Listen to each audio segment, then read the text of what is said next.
Hello from Barcelona. My name is Diana Daniels, YPO Greater Europe, and I am the CEO and founder of Corners Group. We're working in telecommunications, labor, and financial inclusion. And it is my pleasure today to be hosting the Leader of Leader podcast that is brought to you by the YPO Leadership Development Network. Today, we're going to talk about how to integrate emotional intelligence and mindfulness into corporate strategy and sustainable leadership. And for that, we have invited an incredible YPO member from the Philippines chapter with us, Shweta Sharma, which in the career that she's been doing, she has been leading and Fortune 50 companies such as Procter Gamble. She was the general manager and executive vice president in there. And she also worked in consulting firms like BCG. And Shweta has been driven business growth from the executive frontiers for over the past 2 decades. And she's been introducing this concept of transforming power of emotional intelligence to the companies across the globe. Welcome, Shweta. Welcome to the Leaders of Leader podcast. Thank you for being here with us. Thank you for having me, Dana. Shweta, I read the other day when I was preparing for our conversation, an article in the Harvard Business Review that reported that 96% of the CEOs, they feel burnt out after long stretch hours, for working all these excessive hours that we usual leaders do. The average CEO works on a monthly basis about 300 to 420 hours per month, depending obviously of the workload they have, which leads that 75% of them, they probably don't even take vacation, of regular vacation time. So when I was reading about this, I thought immediately about the status of the leaders on their mental well-being. And I believe that it has been worsened in the past at least 10 years. The number of leaders and people in general that are expressing stress, sadness, anxiety, anger, has been on the rise, which leads in many cases to either disengagement, which at the end, disengagement in companies are crazy. They actually cost about like 9% of the GDPs in the world. And when I think about this, it's kind of like the big elephant in the room, speaking about emotional intelligence or mindfulness. So what must a leader do to do not fall into the despair of burning out? What are those early signs of your burning out, and what can we do as leaders do about it? Diana, firstly, indeed, I think the HBR, article that you're quoting, very consistent with what I've seen in my, career as an executive. Anytime we had organizational surveys in the companies that I worked with, the numbers were somewhere in that 60, 65, 70 range for burnouts in senior managers. And again, some Gallup studies, etc., peg that number at about 60%. So the numbers are indeed consistent across industries, across levels.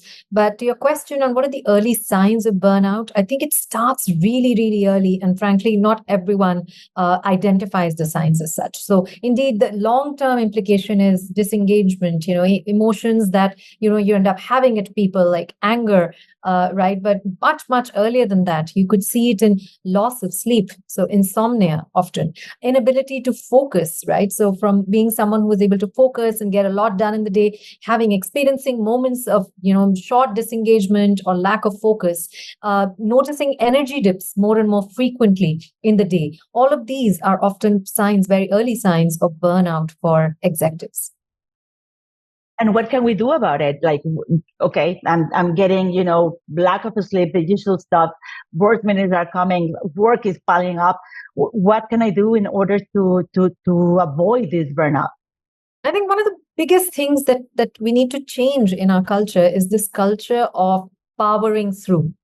Right. So we've been taught from very early on that, of course, you'll have challenges, and we've somehow taken those challenges to mean also signs that our body and our mind are sending us. And we've taken it on ourselves to, we think it's a unique brand of resilience to kind of power through some of these early signs which show that you're burnt out. Perhaps you're working harder.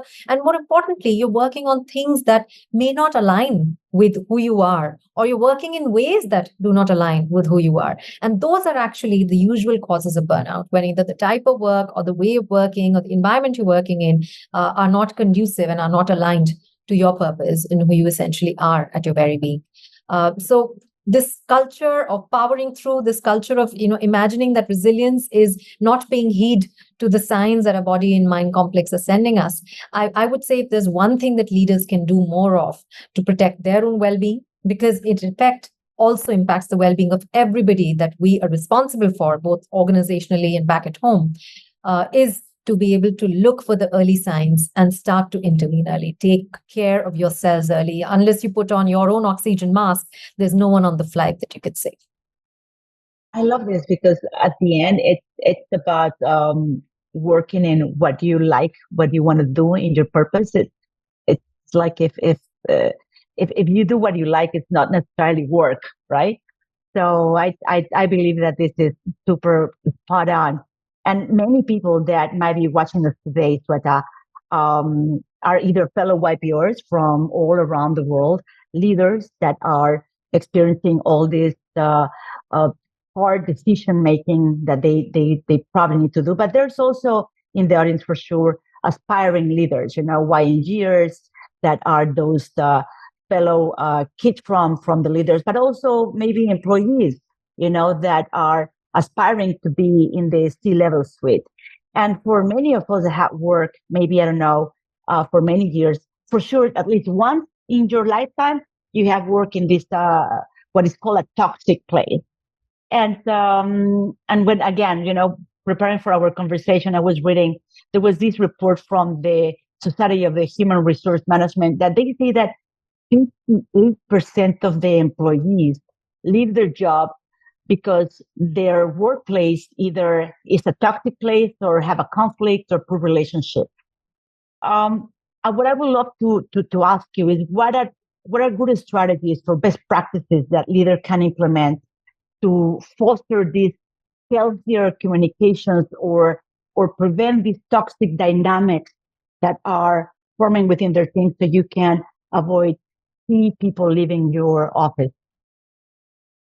Indeed, firstly, absolutely. There's the saying that goes that people never leave jobs, they leave managers. So indeed, this 58% statistic absolutely holds true. As you mentioned, all of us have had our share of working in a toxic environment. I've been there. And in fact, that was one of the key reasons why I do what I do now.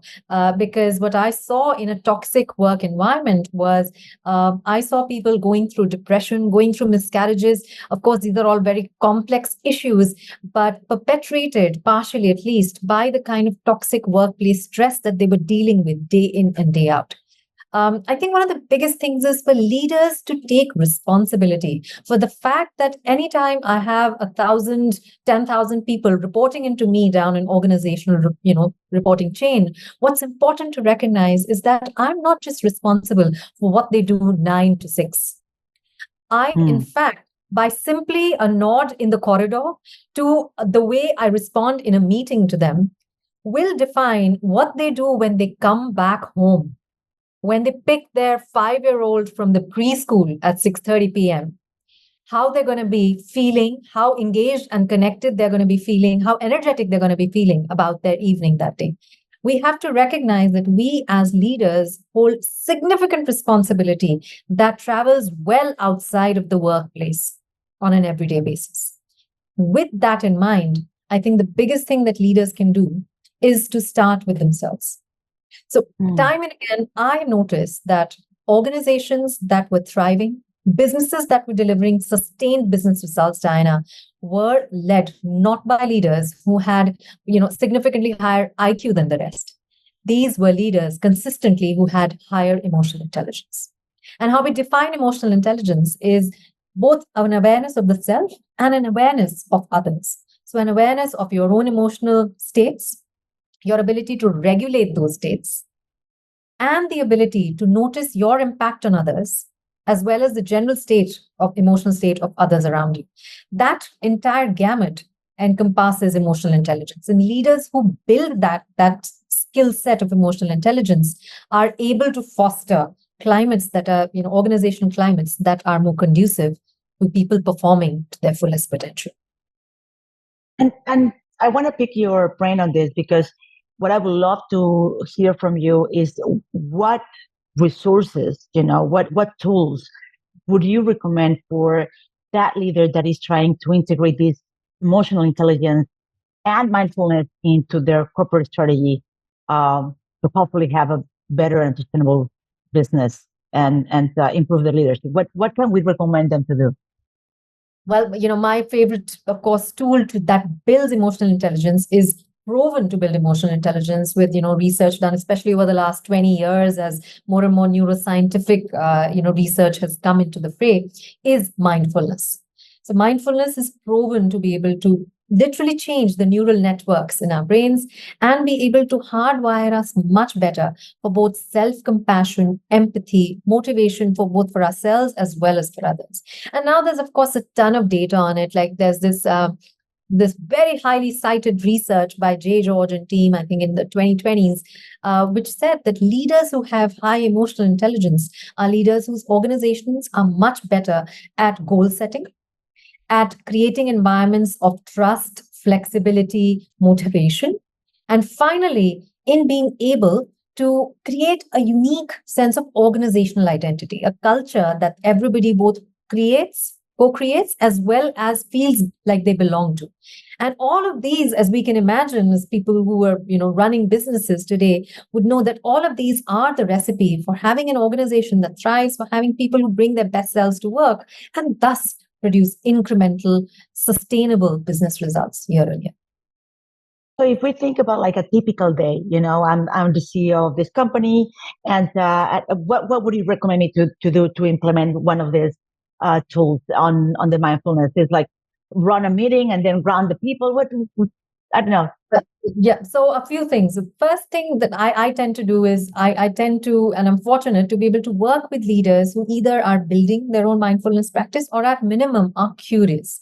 Because the more one has an individual mindfulness practice, the better is their own individual radar, almost sensitive to understanding the organizational dynamics that start to evolve as you bring in more and more emotional intelligence to play. Because unfortunately, as we were talking about toxic work cultures, there are also managers who somehow don't yet buy into that philosophy. And only when you start to build your capability and your sensitivity in that space, do you realize how much more distance you can cover.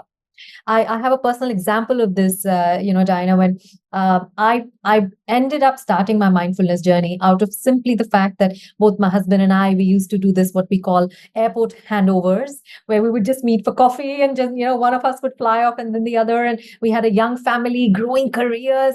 Everything looked wonderful on paper, but I was very stressed. And I noticed I just could not find myself present and engaged in that moment across this, again, beautiful on paper life that I had. And that was how I started mindfulness. I started it for a very personal reason. But then as I went on and practiced more and more, I noticed that it had incredible results in the business space for me. So my team started reporting how there was a lot more collaboration and creativity. And then I was running $1 billion business for Procter Gamble at the time that COVID hit. It was a travel related business. And I went from having a $250 million, forecast every quarter to zilch, nada, zero overnight.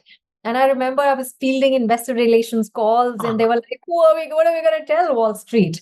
And exactly. And one of my sales directors literally pulled me aside and said, Shweta, I just want to tell you that the proverbial shit has hit the roof. But every time I'm meeting with you, we're able to focus on what we can control and what we can't. And I can't tell you how helpful it's been.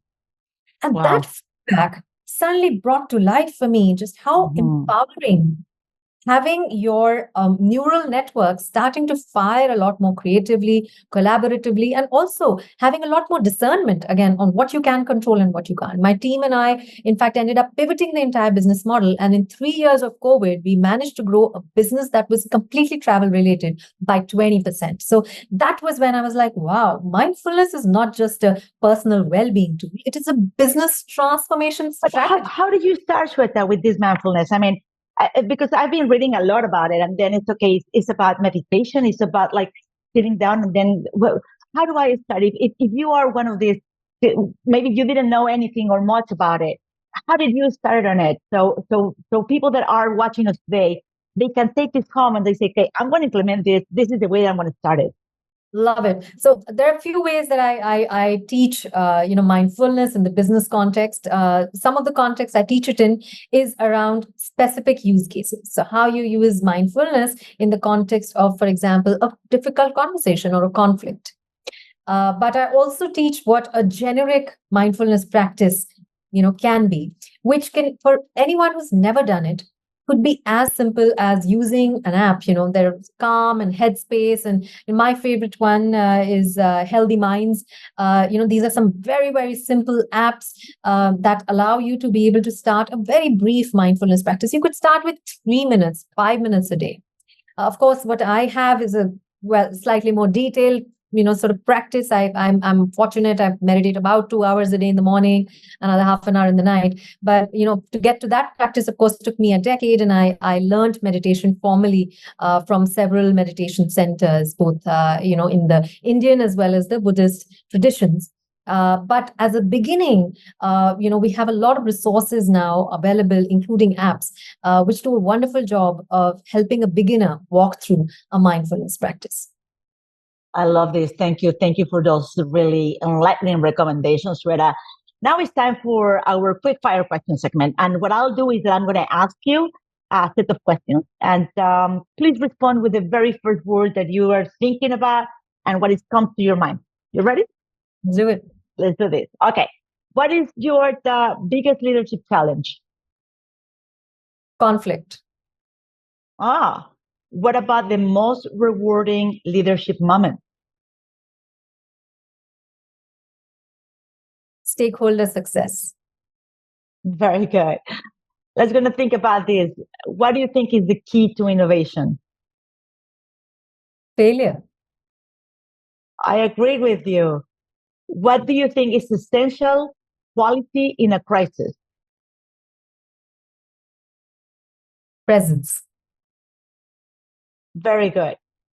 Number 5, what is the one word for mindful leadership? Empathy.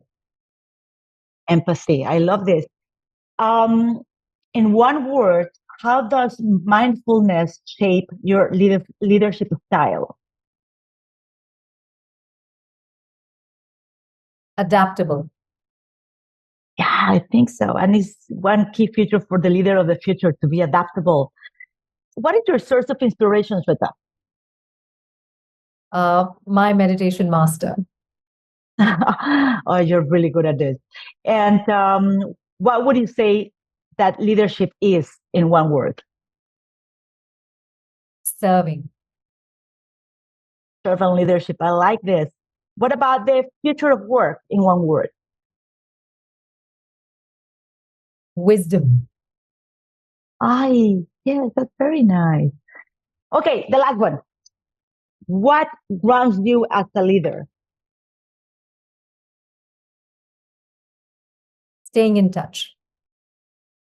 I love this. Has been such a fantastic way to really wrap up this podcast. Thank you so much, Shweta. Has been amazing. Thank you for coming today and share your wisdom with us.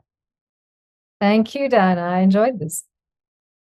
And thank you for you listening and or watching us today. I want to invite you to our next episode, Leaders of Leader podcast, brought to you by the YPO Leadership Development Network. My name is Diana Daniels, and I will be happy to be with you once more. Stay tuned. See you soon. Thank you.